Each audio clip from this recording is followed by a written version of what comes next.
The first model in the reproduction goal is male reproduction. We will be discussing the structure and function of male anatomy as well as fertility requirements and sperm production. The objectives of this module are to identify the male reproductive structures and describe the function of each. You should be able to trace the pathway of sperm from synthesis to ejaculation by the end of this presentation. Describe sperm production and explain male fertility requirements. The primary sex organs in the male or the female are where the gametes, eggs or sperm, are made. They are also called gonads. In males, these are the testes. All other organs are considered secondary sex organs or accessory organs. Sometimes these are separated into organs that secrete fluids, like the glands, and the perineal organs, like the scrotum or the penis. Men have two testes, which are located in the scrotum. They descend before birth through the inguinal canal due to testosterone released during a key moment in development. This process is guided by a gubernaculum and becomes part of the spermatic cord. Originally, the testes are located in the posterior abdominal wall, and during embryonic development they descend down to the abdomen, although the inguinal canal, through the inguinal canal to reach the scrotum. They carry their neurovascular and lymphatic supply with them. If there's a failure to descend, no sperm are viable because it's too hot in the body. Ironically or weirdly, commonly the left testicle lies lower than the right.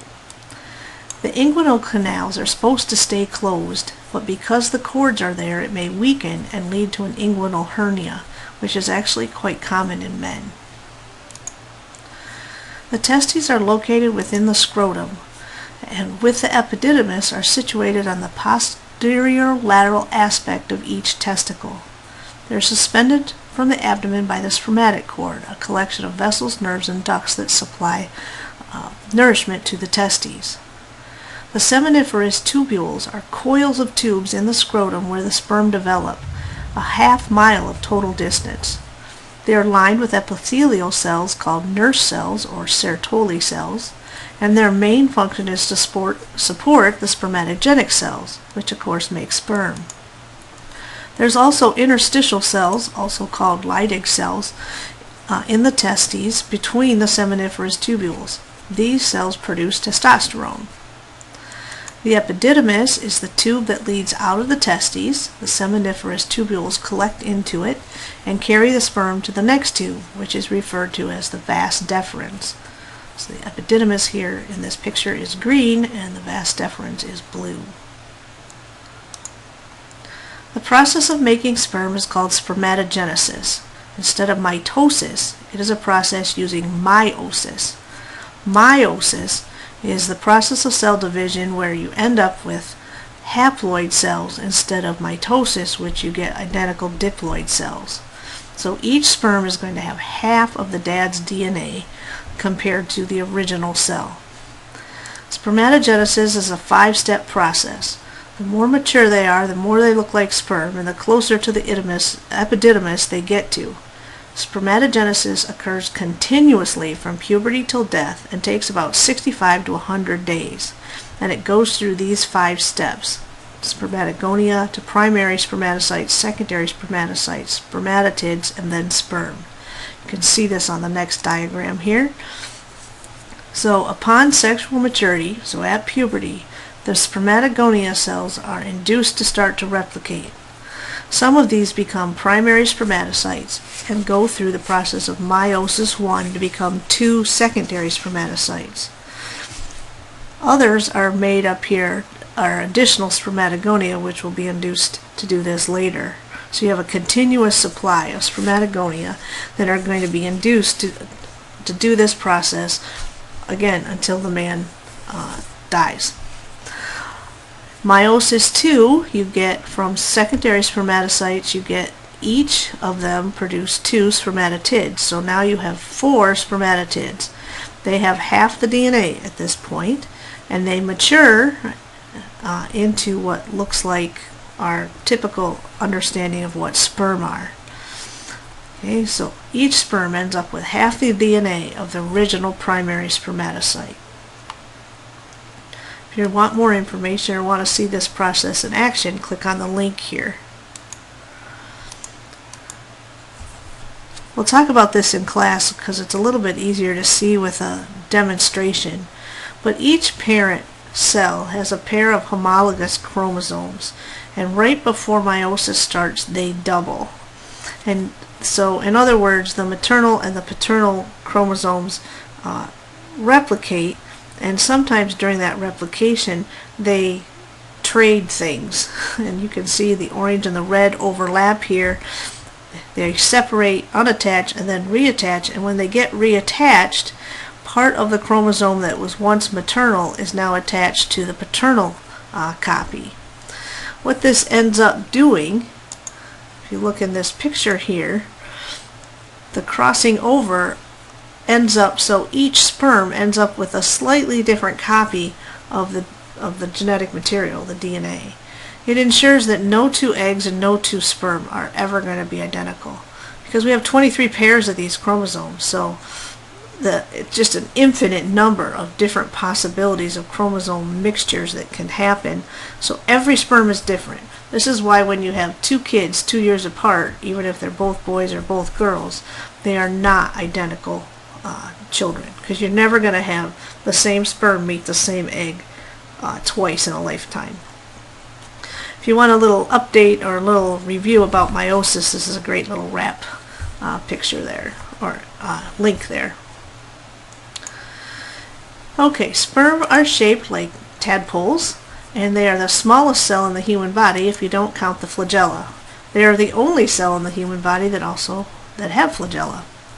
The head contains just DNA, there's no cytoplasm, and is covered with a coating called the acrosome that has some enzymes that's going to help get into the egg when it meets the egg. There are mitochondria at the base of the flagella, and when they're mixed with semen, the sugar in it will power those mitochondria so the flagella can actually propel the sperm and move them. Here's a good picture. Mature sperm has flagella attached to pretty much just a nucleus. The head of the sperm contains only the DNA and a cap called the acrosome on top of it. It's going to help break down the shell, or the zona pellucida, of the egg. Alright, some of the rest of the parts of the male reproductive system.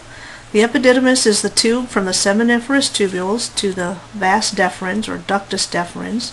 It's about 7 meters in length but tightly coiled, and the sperm mature to motile little tadpoles here. Next, the vas deferens, or ductus deferens, is the tube from the testes to the prostate gland. It passes through the inguinal canal behind the bladder and then to the merges with the urethra in the prostate gland via the ejaculatory duct.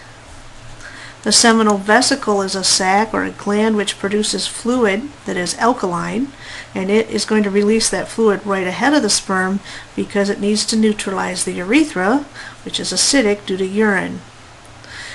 The seminal vesicle secretion also contains fructose, a sugar for the sperm to use as energy, and it again is secreted into the ejaculatory duct right ahead of the sperm.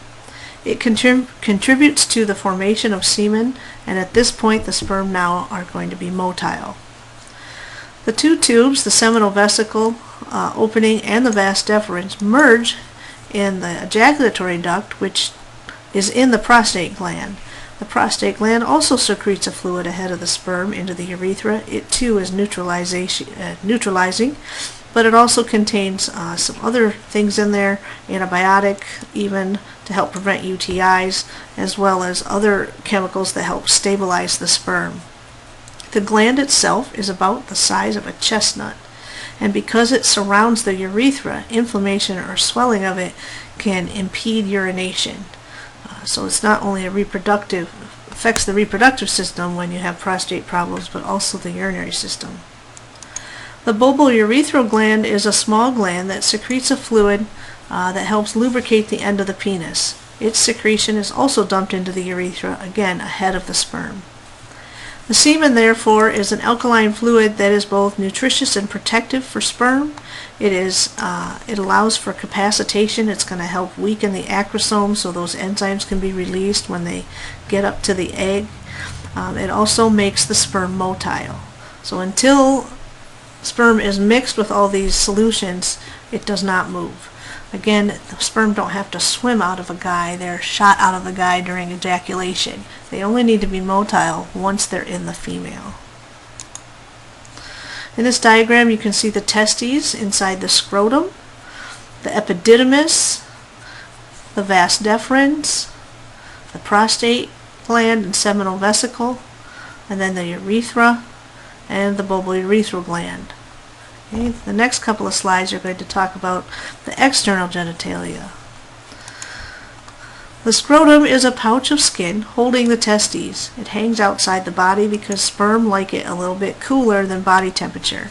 In fact, if the testes are held up too close to the body wall, the man will be infertile because the sperm will fry and get too hot.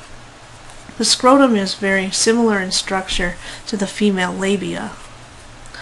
The penis carries both urine and semen through the urethra to the outside of the body. The body of the penis contains tissue called the corpus cavernosum and the corpus spongiosum. The spongiosum is the one closer to the urethra. It's in red here. Both of them allow for erection. As blood flows in during the erection process, it can't flow out, and it allows for an erection to happen because of the vasodilation. At the end of the penis is called the glans penis. That's where all the nerve endings are.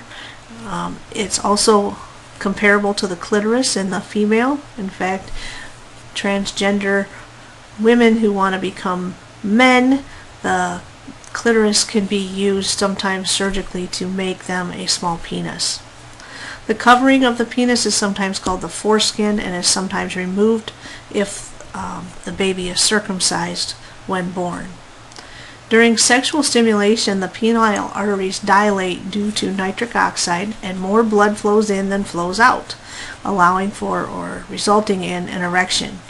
Once orgasm is reached and ejaculation occurs, the parasympathetic nervous system becomes less active and the sympathetic nervous system is now active. That reduces the vasodilation and the blood can flow out and the erection is lost. Again, fluid from the bulbourethral gland is released first, then the prostate, then the seminal vesicles, and behind that the sperm. So again, erection is a result of the parasympathetic nervous system releasing nitric oxide. Blood flows in and accumulates, and it can't leave as fast as it goes in, allows for an erection. Viagra stimulates this. Okay. Emission or orgasm occurs when a man ejaculates. This causes sperm to be pushed into the urethra. Semen is made, mixing occurs, and because of the act of ejaculation requires sympathetic nervous system activation, it then slows the vasodilation and the erection is lost. So parasympathetic first to get an erection, and then sympathetic nervous system to get ejaculation. When it comes to men and fertility, the first thing a doctor might ask is, are you able to get an erection? And are you able to get to ejaculation? Both of these must occur. In other words, a man has to reach orgasm in order for him to be fertile. Sometimes different drugs that the person is on, or stress, or other medical problems can prevent erection or ejaculation. And if those can be fixed, fertility sometimes can be fixed. So again, male fertility, one of the things they'll ask is erection and ejaculation, is it working? Then they'll look at volume of semen. Good semen has 120 million sperm per mil, and 2 to 3 mils is normal. Less than 100 million per mil is considered somewhat infertile, and under 20 million per mil is considered functionally sterile. So they want the volume and the number to be high enough for fertility to occur. Other things they will look at is, do the sperm swim? Are they viable? Are the flagella working? Is the shape normal? It has been shown that abnormally shaped sperm, or sperm that don't aren't as motile as others may have DNA damage, and you wouldn't want them to fertilize an egg. Some toxins have been known to increase infertility. Some of the chemicals used in dry cleaning. Bicycle riders without the right kind of equipment or protection will sometimes have lower fertility rates because the sperm get too hot. The amount of testosterone is regulated by negative feedback primarily. It's constantly being produced, and while it may decrease as a man gets older, there's always going to be some. When men are partnered in long-term relationships or become parents, testosterone declines, and the more a man spends with his offspring, the greater the decline. The theory is that there's less need to reproduce once he has children, which is kind of weird.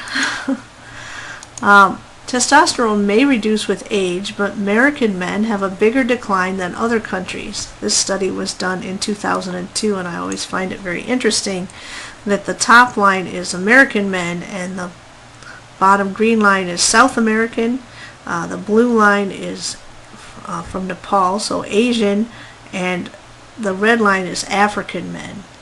So there's a lot of difference at the beginning, but by the end everybody's down to about the same amount. I have no idea why. At puberty and beyond, testosterone contributes to bone density, fat distribution, muscle mass, muscle strength, red blood cell production, sex drive, and sperm production. Men have more red blood cells because it stimulates erythropoietin production. Men have more muscle because it increases muscle growth and development, particularly in conjunction with growth hormone. So testosterone plays a lot of roles in a lot of different areas of the body. Once puberty hits, the differences in testosterone and estrogen are striking in boys and girls. But before that, like at age 10, if you actually measured testosterone and estrogen levels in kids, there would be no difference. You wouldn't be able to tell which one was a boy or a girl based just on that alone. Hopefully you remember this from the endocrine chapter. Again, testosterone levels are regulated by the hypothalamic pituitary pathway and negative feedback, so high levels of testosterone, lower LH and GnRH, which then not as much testosterone would be released. So testosterone levels stay fairly constant. There's not nearly the cyclical things that occur in women when it comes to estrogen and progesterone. Men, testosterone levels tend to stay fairly constant. Another hormone in this picture we haven't talked about before is inhibin. It is also secreted from the testes, from the nurse cells, and it too can use the negative feedback system to lower FSH. In fact, it could be used if somebody gave you extra inhibin, gave a guy extra inhibin, it would lower FSH to the point that it would block spermatogenesis. So it could be used as a birth control pill. We've covered infertility, and again, about half of the infertility problems between couples are related to the male and the other half related to the female, although a portion of both are unknown or unexplainable.